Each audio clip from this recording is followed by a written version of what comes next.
Good morning all of you. देखिए भाई, class 10th Hindi medium अपन last lecture में PS तक की बात कर चुके थे। अब अपन आज बात करेंगे हम दैनिक जीवन में कुछ उपयोगी, ऐसे कुछ यौगिक जो आपके दैनिक जीवन में उपयोग में आते हैं। देखें हेडिंग अपनी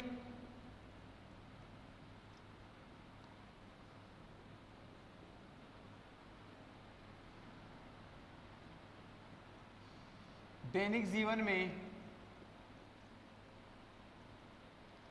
कुछ उपयोगी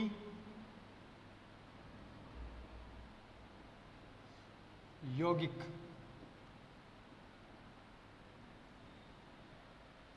आपके डेली लाइफ में बहुत सारे कंपाउंड, बहुत सारे यौगिक आप यूज करते हैं, उपयोग में लेते हैं। उनमें से अपन कुछ यौगिकों की बात करेंगे। इसमें सबसे फर्स्ट है अपने पास, सबसे फर्स्ट है NaCl। NaCl का जो रासायनिक नाम होता है बेटा आप सब जानते हैं क्या होता है, सोडियम क्लोराइड। Sodium chloride. हम जिस भी यौगिक का अध्ययन करेंगे, जिस भी यौगिक की बात करेंगे, उसमें अपन 4 स्टेप में उसको पढ़ेंगे। 4 कौन कौन से? एक तो उसके बारे में जो जनरल बातें कुछ उनकी बात करेंगे। दूसरी स्टेप में अपन पढ़ेंगे वो कैसे बनता है, उसके जो बनने की विधि है उसकी बात करेंगे। थर्ड उसकी जो विशेषता गुणधर्म है उनकी बात, और सबसे लास्ट में उसकी क्या पढ़ेंगे अपन, उपयोग। आपको इसी सीक्वेंस में हर एक यौगिक जो मैं आपको पढ़ाऊंगा आपको याद होने चाहिए। देखिए भाई, फर्स्ट सोडियम क्लोराइड NaCl। देखिए भाई, इसे आप साधारण नमक भी कहते हैं। NaCl क्या होता है? साधारण नमक, जो आप घर में यूज करते हैं, घर में जो नमक आप उपयोग में लेते हैं वो क्या है आपका NaCl। NaCl का नाम क्या है? साधारण नमक। अब देखिए भाई बनता कैसे है। NaCl एक क्या है आपका लवण है। देखिए बनता कैसे, लवण आपके बनते हैं, आपने पढ़ा है स्टार्टिंग वाली क्लास में जब लवण पढ़ा था कि अम्ल और क्षार आपस में क्रिया करके क्या बनाते हैं, लवण बनाते हैं। ठीक बात है। तो आपका ये जो NaCl लवण है ये भी अम्ल और क्षार से बना हुआ है। ध्यान से सुने, जो आपका NaCl बना होता है वो बना होता है प्रबल अम्ल और प्रबल क्षार की क्रिया से। प्रबल अम्ल और प्रबल क्षार की क्रिया से। देखिए भाई, प्रबल अम्ल तो कौन सा यूज आता है, HCl, और प्रबल क्षार कौन सा उपयोग में लेते हैं, NaOH। इन दोनों से मिलकर आपका क्या बनता है, NaCl। कैसे बनेगा आप सब जानते हैं, जो आपका HCl है वो किस में टूट जाएगा, H+ और Cl- में। इसी प्रकार से आपका NaOH भी किस में टूट जाएगा, Na+ और OH-। यहां से आपका Na और यहां से आपका Cl दोनों आपस में मिलकर क्या बना लेंगे, NaCl। और यहां से आपका OH और ये वाला H, ये दोनों आपस में मिलकर क्या बना लेंगे, H2। ठीक बात है। देखिए भाई, NaCl किससे बना होता है, प्रबल अम्ल और प्रबल क्षार। अपन ने पहले पढ़ा था कि जो आपके लवण है वो कितने प्रकार के होते हैं भाई, 3 प्रकार के होते हैं। उदासीन लवण, अम्लीय लवण और एक आपका क्षारीय लवण। अपन ने जब लवण पढ़ा था अपन ने बात की थी कि उदासीन लवण कैसे बनेंगे, प्रबल अम्ल और प्रबल क्षार जब आपस में क्रिया करेगा तब तो कौन सा लवण बनेगा, उदासीन लवण। यहां जो आपका NaCl है वो किससे बना हुआ है, प्रबल अम्ल HCl से, और प्रबल क्षार NaOH से बना हुआ है। इसका मतलब जो आपका लवण बन रहा है NaCl, ये लवण किस प्रकार का होगा? आपका उदासीन होगा, हाँ कि ना? अरे अपन ने पहले जब बात की थी कि प्रबल अम्ल और प्रबल क्षार के मिक्सचर से जो लवण बनता है वो किस टाइप का बनता है? उदासीन। और मैंने आपको बताया कि जो NaCl बना होता है वो किससे बना होता है? प्रबल अम्ल और प्रबल क्षार, HCl प्लस NaOH से। तो आपका NaCl किस प्रकार का लवण है? उदासीन। अगर उदासीन लवण है तो इस लवण की pH क्या हो जाएगी? 7 हो जाएगी, हाँ कि ना? पढ़ा है उदासीन लवणों की pH क्या होती है? 7। अब देखिए भाई, ये तो इसका क्या है, लैब में इसको इस मेथड से बना सकते हैं। अगर मैं कहूं अपने को व्यापार की दृष्टि से सोचना है कि व्यापार की दृष्टि से मुझे नमक बनाना है, तो इस मेथड से तो बना नहीं सकते कि आप HCl लाएं और NaOH लाएं, उनको रिएक्ट करवाएं और नमक बनाएं, तो ऐसा तो पॉसिबल है नहीं व्यापारिक तौर पर। तो देखिए व्यापारिक तौर पर क्या होता है,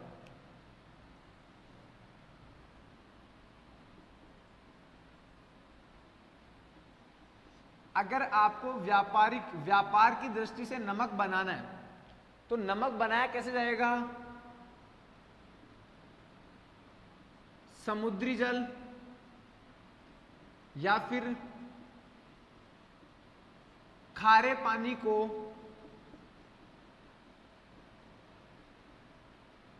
सुखाकर। व्यापारिक तौर पर नमक कैसे बनाया जाता है? समुद्री जल या खारे पानी को सुखाकर। इस प्रकार का जो नमक बनेगा वो नमक कैसा होगा? अशुद्ध नमक। उस नमक में क्या आएंगी? अशुद्धियां। और वो अशुद्धियां किसकी होंगी?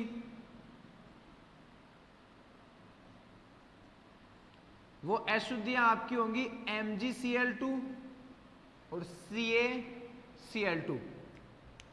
आपसे पूछा जाए कि व्यापारिक तौर पर नमक बनाया जाता है तो खारे पानी और या समुद्री जल को सुखाकर बनाया जाएगा, तो उस नमक में किस प्रकार की अशुद्धियां उपस्थित होगी? तो आंसर क्या होगा? MgCl2, मैग्नीशियम क्लोराइड और कैल्शियम क्लोराइड जैसी अशुद्धियां उसमें उपस्थित होंगी। अपन अब इसको तो यूज कर नहीं सकते, अब अपन इसको क्या करेंगे? शुद्ध करेंगे। तो शुद्ध करने के लिए NaCl के जो संतृप्त विलयन है उसको मैं एक टैंक में भरते हैं। NaCl का संतृप्त विलयन को क्या करेंगे? टैंक में भरेंगे। ये क्या है? NaCl का विलयन।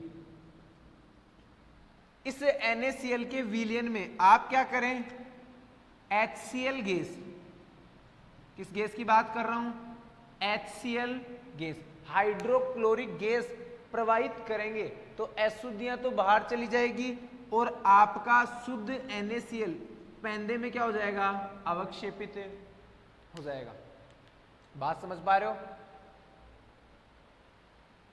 जो आपका अशुद्ध नमक है उसको शुद्ध कैसे किया जाएगा? NaCl के संतृप्त विलयन को एक टैंक में भरा जाएगा। उस टैंक में भरने के बाद उसमें HCl गैस, हाइड्रोक्लोरिक गैस क्या की जाएगी? प्रवाहित की जाएगी। तो आपका अशुद्धियां बाहर निकल जाएगी और शुद्ध NaCl क्या हो जाएगा? उसके पैंदे में बैठ जाएगा, अवक्षेपित हो जाएगा। इस टाइप से अपन पहला कंपाउंड अपना कौन सा है? NaCl। एक बार वापस से देख लें, NaCl सोडियम क्लोराइड, ये इसका रासायनिक नाम है। इसको साधारण रूप से क्या कहते हैं? नमक भी कहा जाता है। देखें भाई बनेगा कैसे? जो आपका NaCl है वो प्रबल अम्ल HCl और प्रबल क्षार NaOH के आपस में क्रिया से बनेगा NaCl। अब आप सब जानते हैं प्रबल अम्ल और प्रबल क्षार से जो बना हुआ लवण वो किस टाइप का होगा? उदासीन। इसका मतलब NaCl की प्रवृत्ति भी कैसी होगी? उदासीन। और अगर उदासीन है तो इसकी pH क्या होगी? 7। अब देखिए ये तो इसका लैब का मेथड है। मैं बात करूं व्यापारिक तौर पर क्या बनाना है? नमक। तो व्यापारिक तौर पर नमक बनाने के लिए समुद्री जल या खारे पानी को सुखाकर बनाया जाता है। इस प्रकार का नमक क्या होगा? अशुद्ध नमक होगा और उसमें अशुद्धियां किसकी होंगी? मैग्नीशियम क्लोराइड और कैल्शियम क्लोराइड की। इन अशुद्धियों को दूर करने के लिए NaCl के संतृप्त विलयन लेंगे उसे टैंक में भरा जाएगा, टैंक में, और कौन सी गैस प्रोवाइड की जाएगी, हाइड्रोक्लोरिक गैस प्रोवाइड करने पर अशुद्धियां बाहर चली जाएंगी और आपका जो शुद्ध नमक है, शुद्ध नमक क्या हो जाएगा, पैंदे में अवक्षेपित हो जाएगा। यहाँ एक दूसरा लगा होता है, ये टैंक दूसरे टैंक से जुड़ा होता है, देखिए भाई कैसे होगा, ये टैंक दूसरे से जुड़ा होगा तो यहाँ शुद्ध नमक तो पैंदे में अवक्षेपित हो गया, और जो ये पानी बच गया ये इसमें जाएगा, हाँ कि ना, तो यहाँ से इसमें पानी जाएगा तो ये अशुद्धियां भी इसके साथ ही इसमें चली जाएंगी। ठीक बात है। अब देखें दो चीजें अपनी कंप्लीट हो गई। मैंने आपको कहा किसी भी योगी को पढ़ेंगे तो 4 स्टेप में पढ़ेंगे। पहले उसकी कुछ जनरल बातें करेंगे उसके बारे में, फिर उसके बाद में बनाने की विधि, उसके बाद में गुणधर्म, और सबसे लास्ट में उसके उपयोग। तो अपन ने NaCl की जनरल बातें भी कर ली, बनाने की विधि भी पढ़ ली। अब बात करते हैं इसके कुछ गुणधर्म और इसके उपयोग।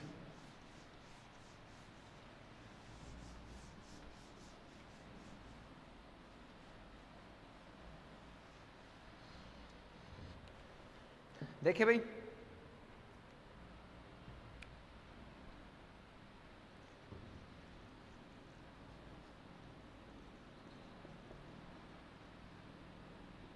गुणधर्म क्या क्या है, इसकी विशेषता क्या है। तो फर्स्ट आप सब जानते हैं यह है श्वेत ठोस पदार्थ होता है। NaCl कैसा होगा, सबने देखा है, ठोस श्वेत पदार्थ होगा। दूसरा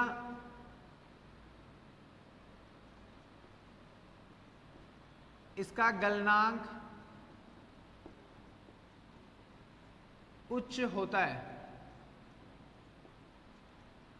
देखिए भाई गलनांक क्या होता है, कोई भी पदार्थ है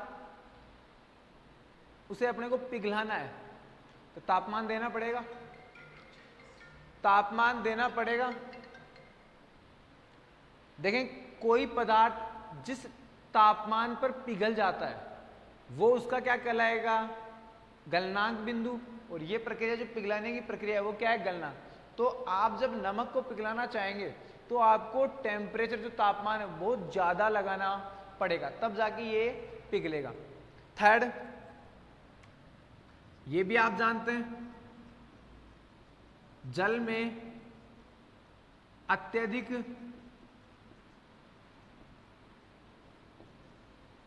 विलय, आप जब नमक को पानी में घोलते हैं तो वो जल्दी से विलय घुल जाता है उसमें पानी में, यानी ये जल में शीघ्र विलय होता है, अत्यधिक विलय होता है। ठीक बात है। नेक्स्ट जो आपका जलीय विलयन है, अगर आप NaCl को जल में डालेंगे तो जलीय विलयन में अपने आयनों में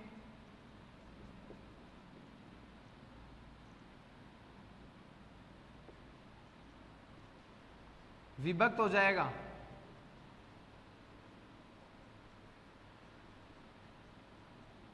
सिंपल सी बात है, जब आप NaCl को जल में डालेंगे तो वो जल में Na+ और Cl- में टूट जाएगा। अब भाई बात करते हैं इसके उपयोग की, कि आप NaCl का उपयोग कहां कहां कर सकते हैं, कहां कहां करते हैं। आपके दैनिक जीवन में आप NaCl का उपयोग कहां कहां करते हैं। तो देखो फर्स्ट मैं बात करूं,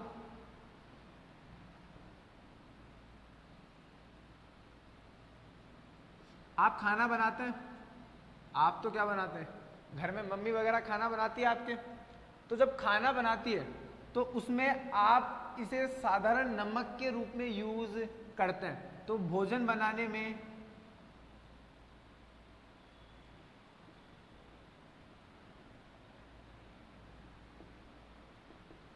साधारण नमक के रूप में,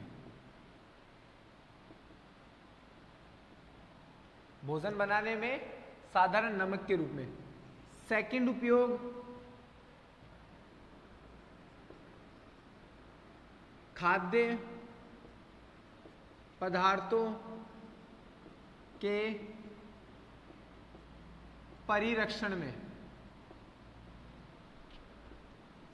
थर्ड आपका हिमीकरण मिश्रण बनाने में। फोर्थ आपका NaOH Na2CO3 NaSCO3 CaOCl2 आदि को बनाने में कच्चे पदार्थ के रूप में।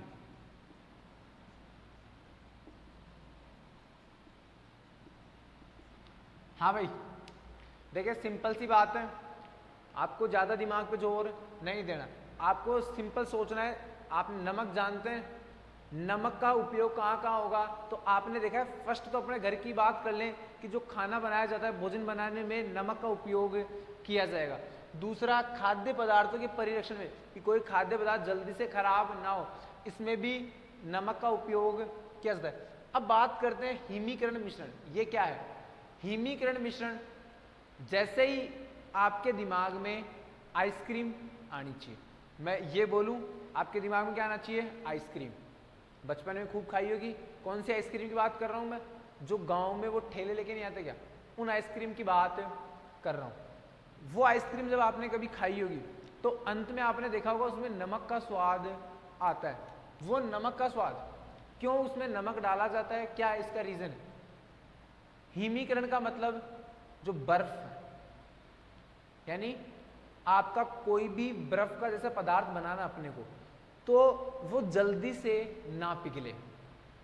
आइसक्रीम होती है, वो आइसक्रीम जल्दी से ना पिघले, इसके लिए उसे अंत में, उसे जब बनाया जाता है तो बनाया जाता है, जिस बनाने वाले बर्तन में क्या डाला जाता है? पहले नमक। नमक उसको क्या करता है? पिघलने नहीं देता जल्दी से। ठीक बात है। तो तीसरा आपको याद रखना है, हिमीकरण मिश्रण बनाने में। याद सिंपल सा रह जाएगा, कोई दिमाग में ज़्यादा लोड लेने की जरूरत नहीं है, आप याद रख लोगे।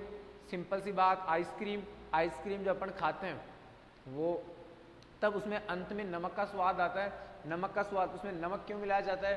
क्योंकि वो जो बनाए आइसक्रीम बर्फ की होती है, तो वो जल्दी से ना पिघले, इसके लिए उसमें क्या डाल दिया जाता है? नमक।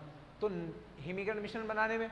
नेक्स्ट, ये सारे यौगिक NaOH Na2CO3 NaSCO3 CaOCl2, इनकी अपन इसी लेक्चर में आगे बात करेंगे। तो जब अपन इनको बनाएंगे, इन सभी पदार्थों को, इन सभी यौगिकों को जब बनाएंगे, बनाने की विधि, उनमें किसका उपयोग किया जाएगा? NaCl का उपयोग किया जाएगा कच्चे पदार्थ के रूप में। इन सभी यौगिकों को बनाने में NaCl का उपयोग किया जाता है। ये अभी अपन आगे पढ़ेंगे। ठीक बात है, याद रह जाएगा। नमक, साधारण नमक, कोई दिक्कत नहीं है। नेक्स्ट आपका अगला यौगिक है NaOH, सोडियम हाइड्रोक्साइड।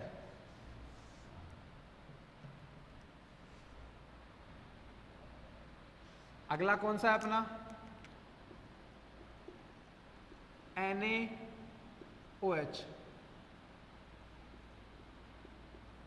इसका केमिकल रासायनिक नाम क्या होता है? Sodium hydroxide. क्या नाम होगा? Sodium hydroxide. हाँ भाई, इसके बारे में बात करते हैं।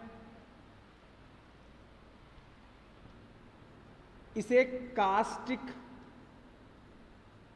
सोडा भी कहा जाता है। आपसे पूछे कास्टिक सोडा क्या होता है, क्या बताओगे? NaOH। सोडियम हाइड्रोक्साइड को क्या कहते हैं? Caustic soda. अब देखते हैं भाई बनाने की विधि कैसे बनता है। तो अभी मैंने NaCl के उपयोग में चौथा उपयोग बताया था कि NaOH जो आपका है, NaOH को बनाने में किसका उपयोग किया जाएगा? NaCl का। तो देखिए भाई बनता कैसे? NaCl NaCl का आप क्या लें, जलीय विलयन। क्या ले लें, जलीय विलयन। मतलब NaCl आपके पास है, उसे क्या करें, जल में घोल दें, वो क्या हो जाएगा, NaCl का जलीय विलयन। जब आप NaCl के जलीय विलयन का क्या करवाते हैं, वैद्युत अपघटन, क्या करवा रहे हैं, वैद्युत अपघटन, तो आपके पास किसका निर्माण होगा, कैथोड पर तो NaOH का निर्माण होगा और एनोड पर Cl2 गैस। इसके साथ ही एक प्रोडक्ट और बनता है इसमें H2, वो आपका कहाँ होगा, कैथोड पर। यानी सिंपल सी बात है, NaCl लैंग्वेज क्या होगी, NaCl के जलीय विलयन का वैद्युत अपघटन करवाने पर कैथोड पर तो NaOH व H2 मिलता है और एनोड पर कौन सी गैस मुक्त होगी, क्लोरीन गैस मुक्त होगी। ठीक बात है। देखें भाई क्या होता है, वैद्युत अपघटन कैसे करवाया जाता है, बेसिक सा बता देता हूं, बाकी आप 11th-12th में अच्छे से पढ़ लेंगे। मेरे पास एक बीकर था, मैंने उसमें NaOH का जलीय विलयन ले लिया। ये क्या है आपका, NaCl का जलीय विलयन। NaCl का जलीय विलयन, देखें वैद्युत अपघटन करवाने के लिए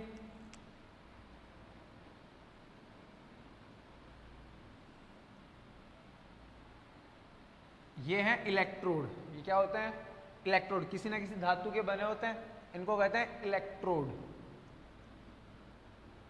इनसे मैं क्या अटैच कर रहा हूं, एक बैटरी।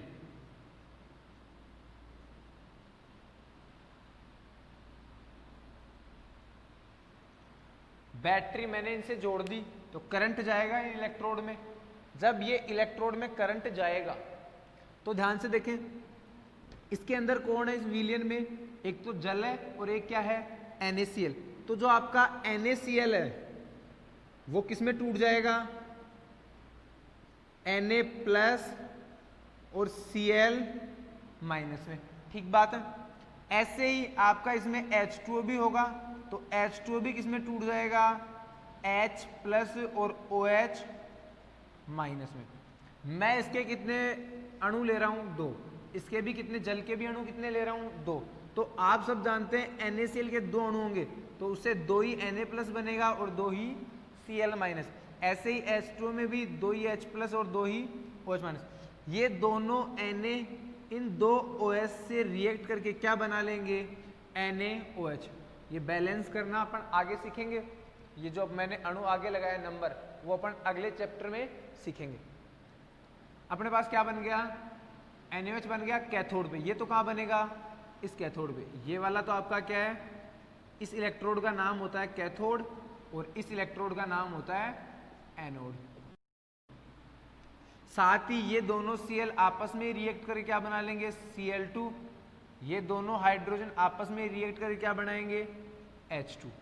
ये H2 भी कहाँ होगा, इस कैथोड पर, और ये जो Cl2 है वो आपको किस पे मिलेगी, इस एनोड पर।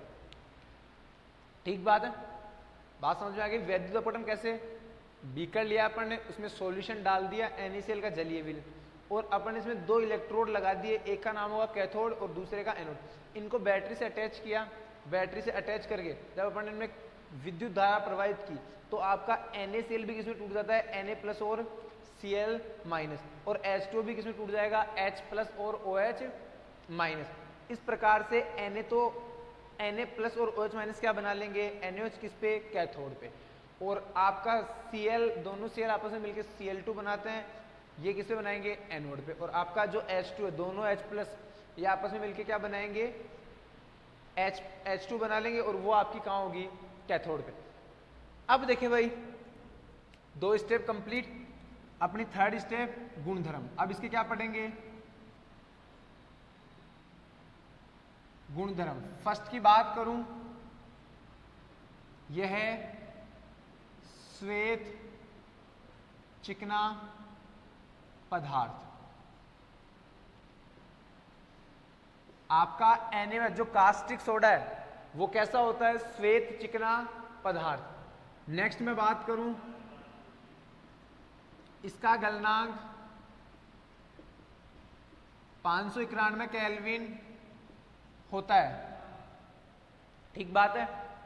नेक्स्ट, आप सब जानते हैं NaOH, जब स्टार्टिंग में अपन ने पढ़ा था, इसमें आपको दिख रहा है NaOH में OH आ रहा है। जब आप इसे वाटर में, पानी में डालेंगे तो ये पानी में किस प्रकार का आयन देगा? OH माइनस आयन देगा। और आर्हेनियस के अकॉर्डिंग जो जलीय विलयन में OH माइनस आयन देते हैं क्या कहलाते हैं? क्षार। और ये क्षार कौन सा है? मैंने क्षार दो टाइप के पढ़े थे पढ़ने, कौन कौन से? एक प्रबल क्षार और एक दुर्बल क्षार। तो आपका ये वाला क्षार किस कैटेगरी में था? NaOH, प्रबल क्षार। तो NaOH क्या होता है? यह एक प्रबल क्षार है।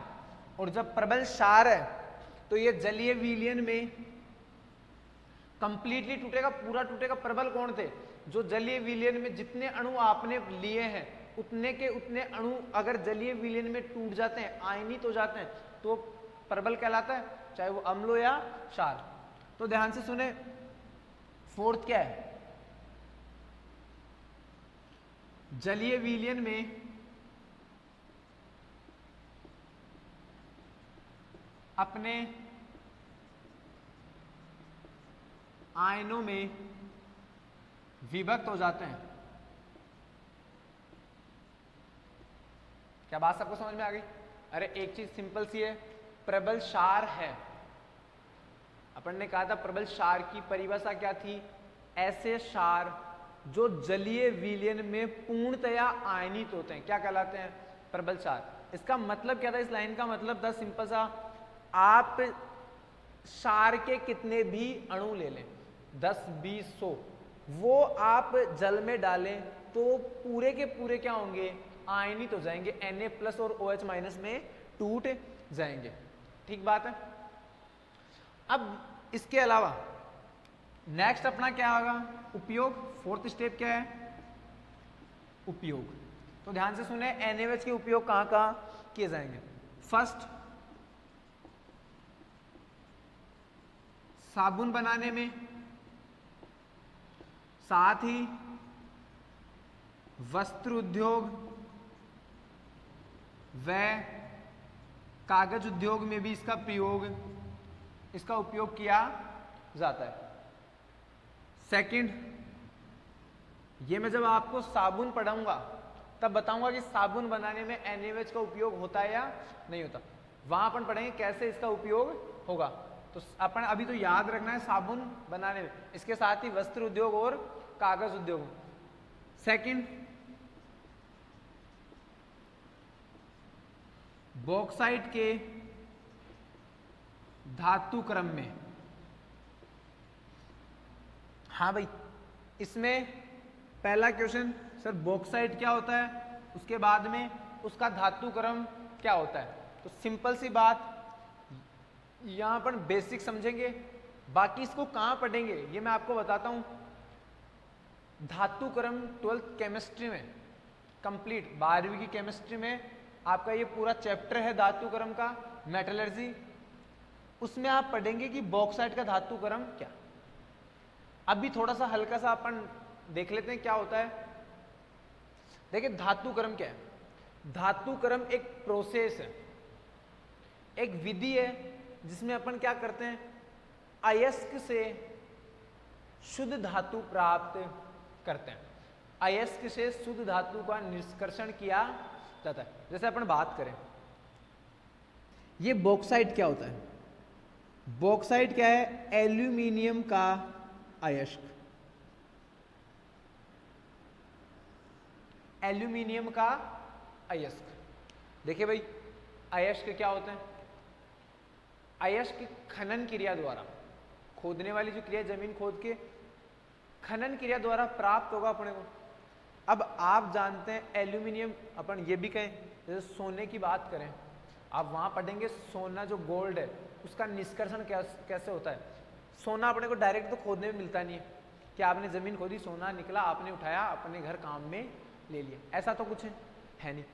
सोना जब निकलता है तो उसके साथ काफी अशुद्धियां साथ में आती है। वैसे ही जब एल्यूमिनियम आपको चाहिए, एल्यूमिनियम जब आप जानते हैं, एल्यूमिनियम को देखते हैं तो वो एल्यूमिनियम सीधा थोड़ी निकला है, वो जमीन से निकला है, उसके साथ काफी अशुद्धियां साथ में आई है। स्टार्टिंग में तो ऊपर ऊपर उसमें मिट्टी लगी होगी, कंकर पत्थर जो भी होंगे, काफी अशुद्धियां होंगी। वो अशुद्धियां हटानी है अपने को, और उन अशुद्धियों को हटा के अपने को शुद्ध क्या चाहिए, एल्यूमिनियम। ठीक बात है। तो ये शुद्ध एल्यूमिनियम, उससे अशुद्धि से शुद्ध एल्यूमिनियम प्राप्त करना है अपने को। ये प्रोसेस क्या कहलाएगी, धातु क्रम। और धातु क्रम बॉक्साइट मैंने बता दिया आपको क्या होता है, एल्यूमिनियम का एक अयस्क है। अयस्क क्या होते हैं, जिनसे धातु का निष्कर्षण कर सकते हैं। और ये कहाँ से मिलेंगे, खनन क्रिया द्वारा जमीन से अपने को मिलेंगे। सिंपल सा आपको सोचना है कि सोना अगर अपने को निकालना है जमीन से, तो अपने को सीधा तो सोना मिलेगा नहीं कि अपन ने लिया, गए सुनार के, बनवाया आभूषण और पहन लिया, ऐसा तो होगा नहीं। पहले वो मिलेगा अपने को अशुद्धि के रूप में, उसमें सारी अशुद्धियां होंगी, सब कुछ मिक्स होगा, उसको अपने को निष्कर्षित करना है। वही प्रोसेस क्या कहलाती है, धातु क्रम। ठीक बात है। नेक्स्ट देखें भाई,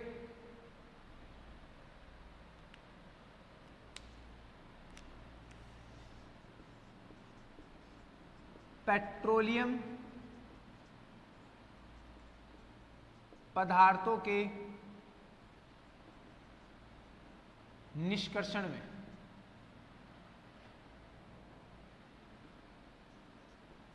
जो आपके पेट्रोलियम पदार्थ हैं, डीजल, पेट्रोल, ये सब कैरोसिन वगैरह, इनको शुद्ध करने में भी NaOH का उपयोग किया जाता है।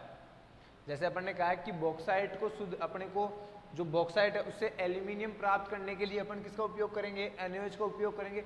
वैसे ही पेट्रोलियम पदार्थ, जो भी आपके पेट्रोल, डीजल, कैरोसिन जो भी है, उनको शुद्ध करने में भी किसका उपयोग किया जाता है, NaOH का। नेक्स्ट अपन बात करें वसा व तेलीय पदार्थों के निर्माण में, वसा व तेलीय पदार्थों के निर्माण में भी अपन किसका उपयोग करेंगे, NaOH का। नेक्स्ट 5 आपका है प्रयोगशाला में अभिकर्मक के रूप में।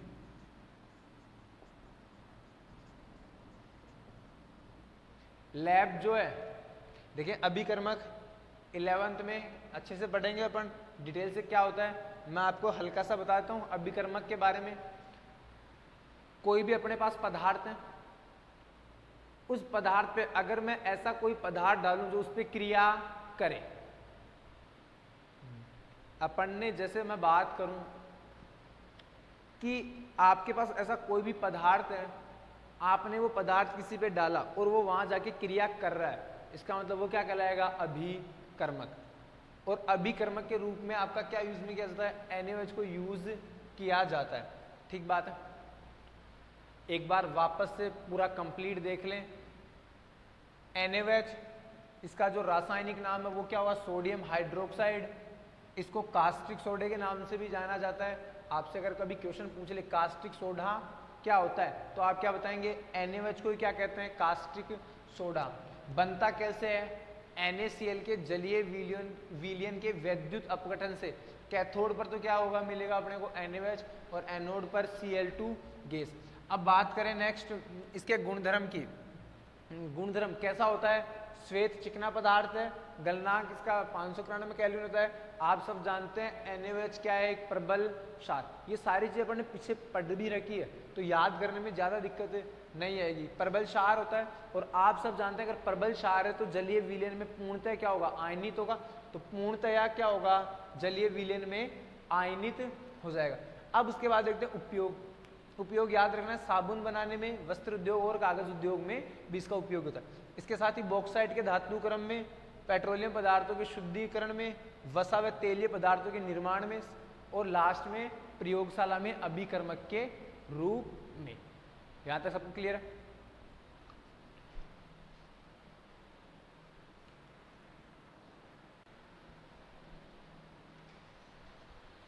हाँ भाई, अब नेक्स्ट 2 अपने कंप्लीट हो गए, NaCl और NaOH। नेक्स्ट की बात करते हैं, थर्ड अपना विरंजक चूर्ण। विरंजक चूर्ण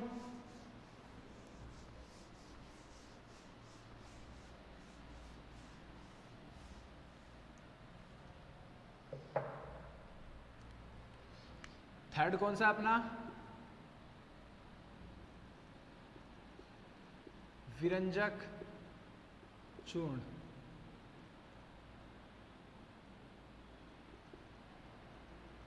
CaOCl2। रासायनिक सूत्र क्या होता है विरंजक चूर्ण का? CaOCl2। याद रखना है, इंपॉर्टेंट है, और ये आपके एग्जाम आने लायक है, इंपॉर्टेंट इस चैप्टर से। विरंजक चूर्ण रासायनिक सूत्र क्या होगा? CaOCl2। मैं वापस बता रहा हूं, विरंजक चूर्ण का रासायनिक सूत्र क्या होगा? CaOCl2। देखें, रासायनिक नाम की बात करते हैं।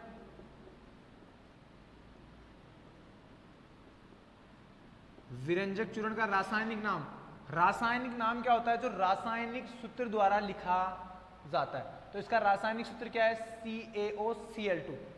Ca को क्या कहते हैं? कैल्शियम। तो रासायनिक सूत्र लिख देखें आराम से, कैल्शियम, O का मतलब ऑक्सीजन, तो ऑक्सी, और Cl का मतलब क्लोरीन, ऑक्सी क्लोराइड। रासायनिक सूत्र से आप रासायनिक नाम लिखें। विरंजक चूर्ण का रासायनिक नाम क्या होता है? Calcium oxy chloride. याद रखना है, विरंजक चूर्ण रासायनिक सूत्र तो क्या? CaOCl2, calcium oxy chloride. ठीक बात है। नेक्स्ट, बनाने की विधि।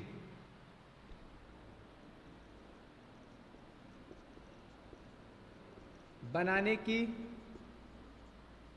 विधि, देखिए भाई, बनाने की विधि क्या होगी? आपके पास शुष्क भुजा हुआ चूना,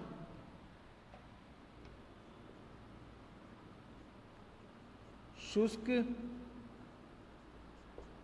भुजा हुआ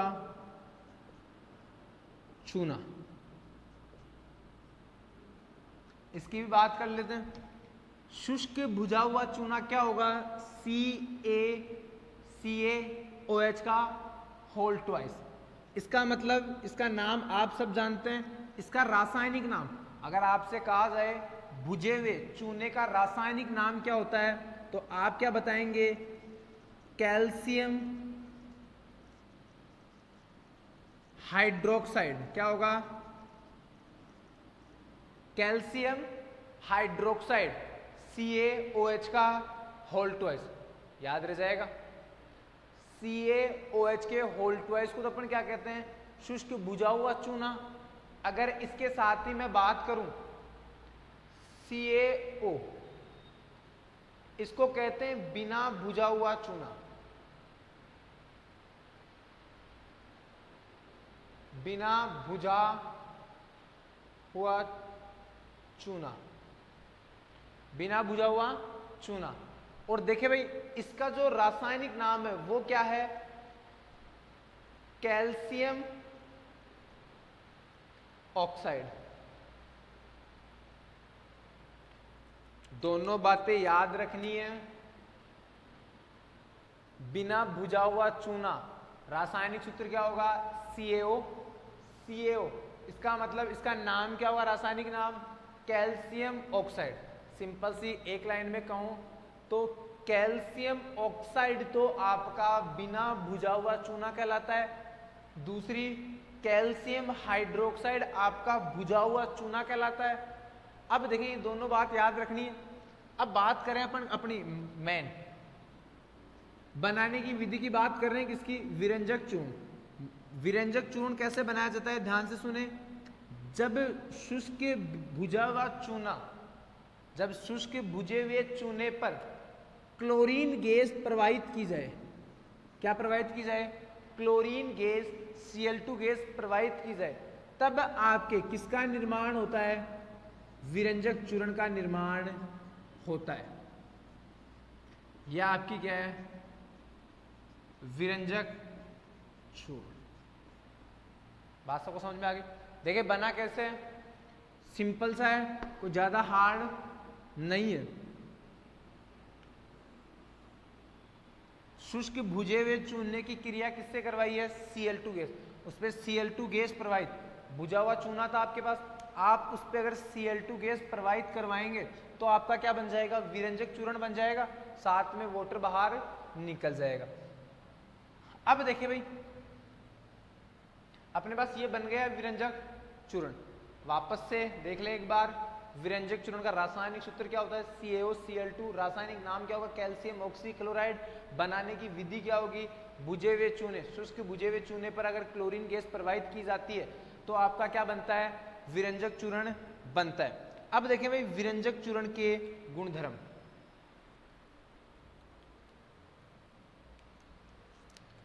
आप किसकी बात करनी है? गुणधर्म।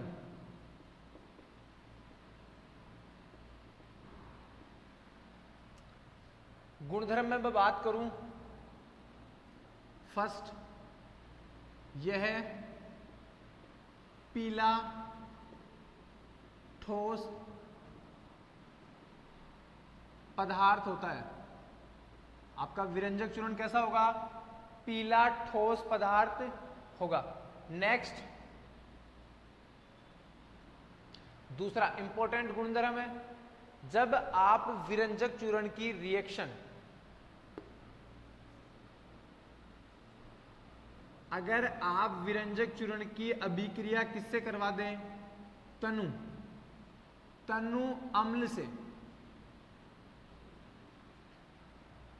तनु मैं और किसी की बात नहीं कर रहा हूं, मैं एसिड की बात कर रहा हूं, डाइल्यूट एसिड। तनु एसिड का मतलब होता है जिसमें अम्ल की सांद्रता जल की तुलना में क्या हो? बहुत कम हो। जल ज्यादा हो और एसिड क्या हो? उसमें कम हो, यानी पतला जिसे आप बोल सकते हैं वो। अगर आप तनु अम्ल की अभिक्रिया किससे करवाते हैं? विरंजक चूर्ण से, तो क्या क्लोरीन गैस मुक्त होती है। कौन सी गैस मुक्त होगी? क्लोरीन गैस मुक्त होगी।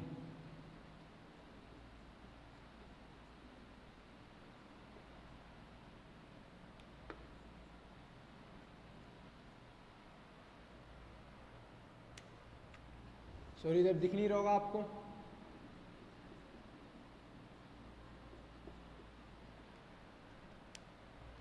सिंपल सा दूसरा क्या है? दूसरा गुणधर्म क्या है? जब मैं विरंजक चूर्ण की अभिक्रिया किसी तनु अम्ल से करवाता हूं तो कौन सी गैस मुक्त होगी? क्लोरीन गैस मुक्त होगी। किस टाइप से होगी? आपका CaOCl2 है। देखें कैसे बनाएगा, आपको ये भी अपन बात करते हैं।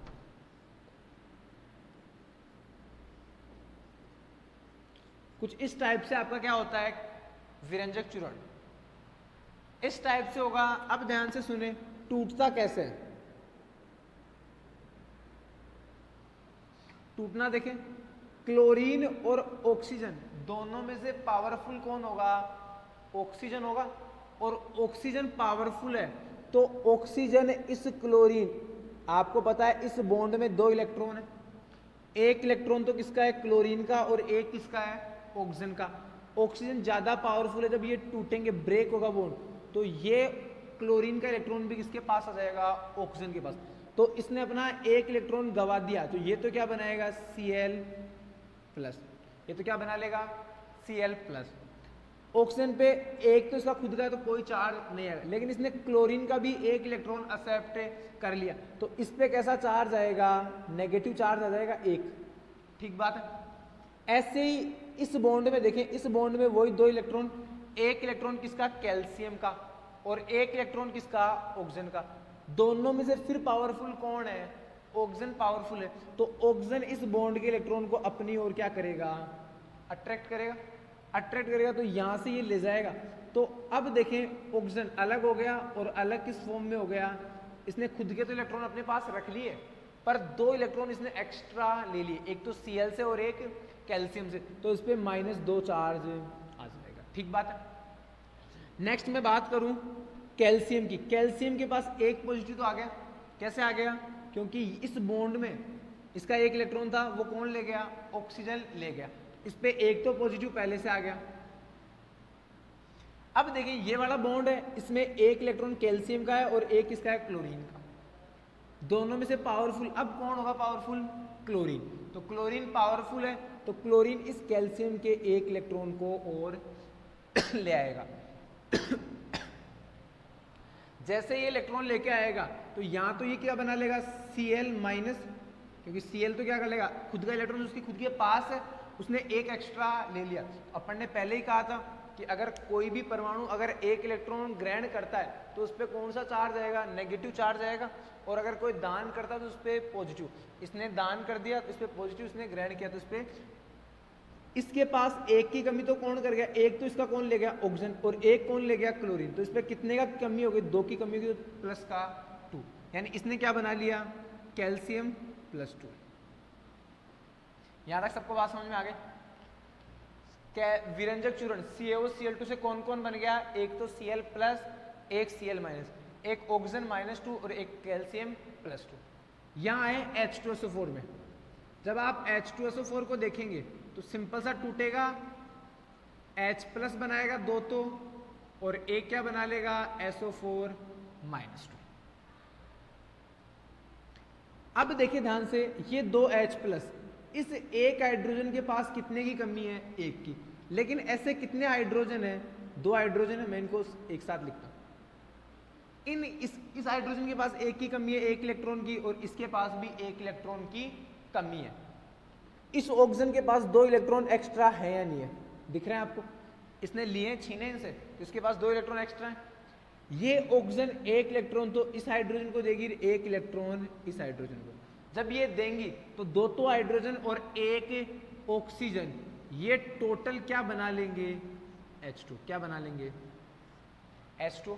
बन रहा है नहीं बन रहा रिएक्शन में H2, ठीक बात है। नेक्स्ट, इस कैल्शियम के पास कितने इलेक्ट्रॉन की कमी है, इस पे +2 लिखा हुआ है, प्लस में जितना भी लिखा हो उसका मतलब उस परमाणु पर उतने इलेक्ट्रॉन की क्या है, कमी है। इस पे +2 लिखा हुआ है कैल्शियम पे, इसका मतलब इसके पास 2, पर आपको पता भी है एक तो इसका इलेक्ट्रॉन ऑक्सीजन ले गया था और एक क्लोरीन, तो इसके पास 2 इलेक्ट्रॉन की कमी है। और इस SO4 पे कितना लिखा हुआ है, -2, इसका मतलब उसके पास 2 इलेक्ट्रॉन ज्यादा है। तो ज्यादा है तो आपका SO4 क्या करेगा, अपने दोनों इलेक्ट्रॉन कैल्शियम को दे देगा, और देख के क्या बना लेगा, CaSO4, और बनाया CaSO4 रिएक्शन। अब देखें नेक्स्ट, इस क्लोरीन के पास 1 की कमी है, ये जब अलग हुआ तो इससे इसका इलेक्ट्रॉन कौन छीन ले गया, ऑक्सीजन छीन ले गया। इस क्लोरीन ने इस कैल्शियम से इलेक्ट्रॉन ले लिया, छीन लिया।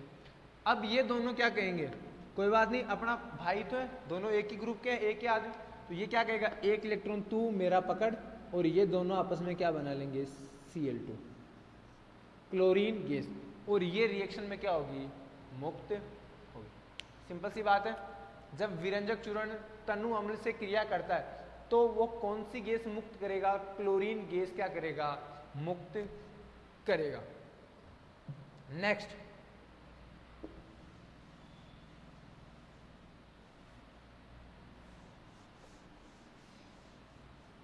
दो गुणधर्म हो गए, अब तीसरे की बात करते हैं।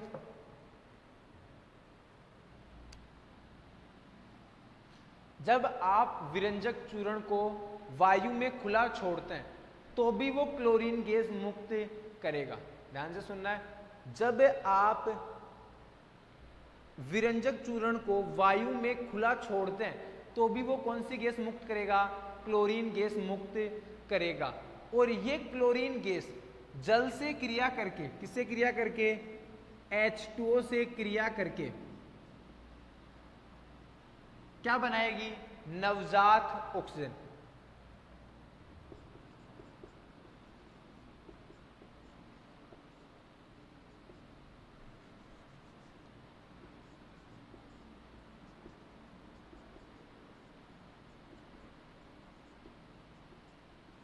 ध्यान से सुने, जब आप विरंजक चूर्ण को वायु में खुला छोड़ते हैं तो वो कौन सी गैस देगा, क्लोरीन गैस। और ये क्लोरीन गैस जो विरंजक चूर्ण ने दी है, वो क्लोरीन गैस अगर जल से क्रिया करती है तो जल से क्रिया करके वो क्या देगी, नवजात ऑक्सीजन। ठीक बात है, बात सबको समझ में आ जाएगी। ये इसकी थर्ड प्रॉपर्टी। फोर्थ देखें, विरंजक चूर्ण ठंडे जल में विलय होती है। जो आपका विरंजक चूर्ण है वो किस जल में विलय होगा? ठंडे जल में विलय होगा। ठीक बात है। अब नेक्स्ट, ये तो इसके गुणधर्म हो गए। अब अपन पढ़ेंगे इसके उपयोग। एक लास्ट टॉपिक है इसका उपयोग। उपयोग देख ले भाई।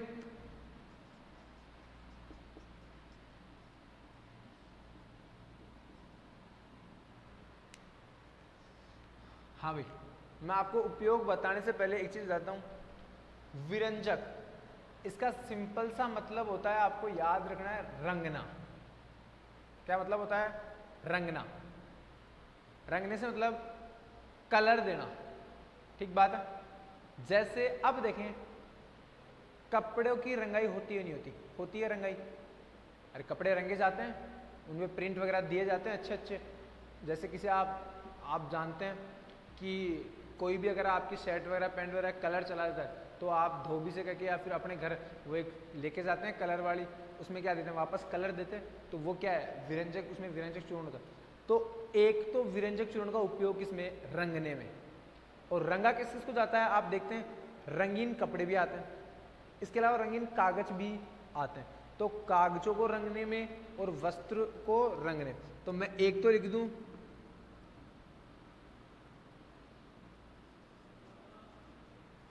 वस्त्र उद्योग व कागज उद्योग में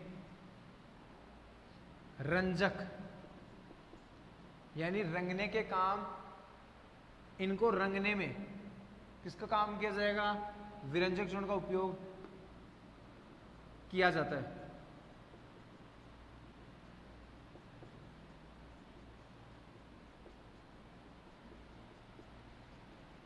ठीक बात है।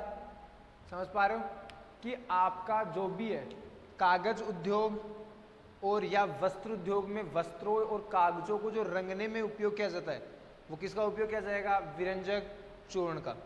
इसके अलावा आपके पेयजल को शुद्ध करने में,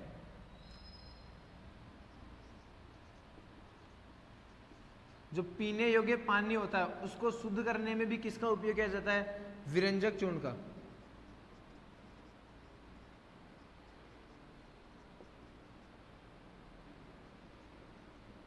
नेक्स्ट आपका अभिकर्मक के रूप में, प्रयोगशाला में अभिकर्मक के रूप में। ठीक बात है, याद रह जाएगा। विरंजक चूर्ण, विरंजक का मतलब आप इस वर्ड का मतलब लें रंगाई से। जो अब आप जानते हैं रंगाई वस्त्रों की भी होती है और कागजों की।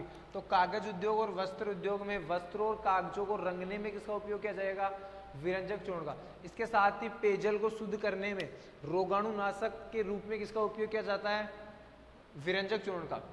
कि पेयजल आपका टंकी वगैरह कोई भी होती है पानी पीने वाली, उसमें शुद्धिकरण के लिए, उसमें शुद्ध करने के लिए उसको क्या डाल दिया जाता है? उसमें विरंजक चूर्ण डाल दिया जाता है।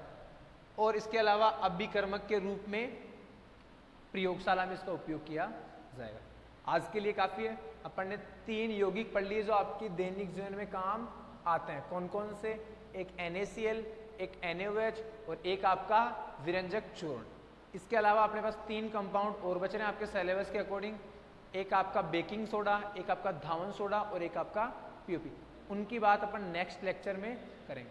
Thank you so much. आप अच्छे से पढ़ें।